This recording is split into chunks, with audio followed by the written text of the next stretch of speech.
There was a great revival in the Hebrides in the early 1900s.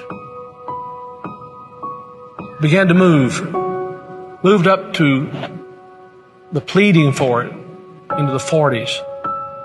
Maybe we could say it topped out in the early 50s.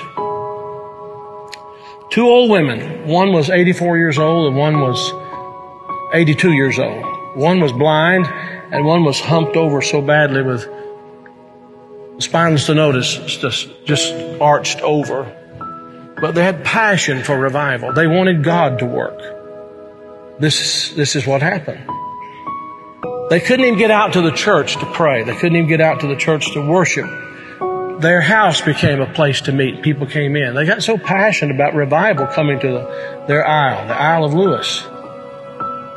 They got so passionate about it. They confronted the preacher and wanted to know if he was thoroughly right with God. And they prayed and prayed and prayed. And they'd seen the Lord, they said, with the church filled up and God blessing, a great overflow. And the fire of God struck that tiny little obscure place off the coast of Scotland. And when it happened, there was a young teenage boy that got saved in it. His name was Donald. And the preacher became so dependent upon Donald and so close to Donald, he would ask him to lead in public prayers and help him with the meetings, and he did. Oh, how God worked. People began to hear about it, and the revival fire spread. It spread. And God blessed in a great way. Those two old women, the kind of people don't want in the church anymore. And from that same island, there was a young girl who was a cousin to Donald Smith, who immigrated to America. Her name was Mary Ann Smith McLeod. She came to America in 1936. She met a man named Fred, and they were married. They fell in love. They were married.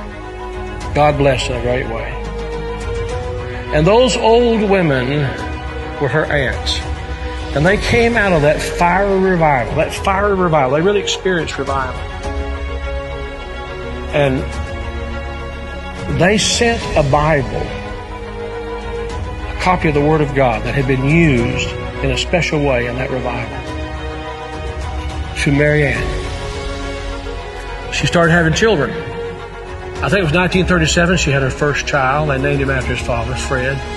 Then she had her second child, named after herself, Mary Ann. Then she had her third child, Elizabeth. Then she had her fourth child. And she was so impacted by this teenage boy God had used in that revival of the Hebrides. She named him Donald. And she gave him that Bible, the Hebrides Revival Bible. He was born in 1946. He's now the 45th President of the United States. And that Revival Bible is in the Oval Office. I'm saying to you, I don't know how, why, I don't know how it all comes together. But I believe God is putting some things together to give us just a window.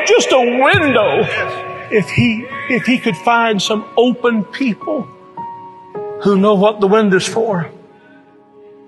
Can this be the time the window's open? Providentially, God has prepared the moment,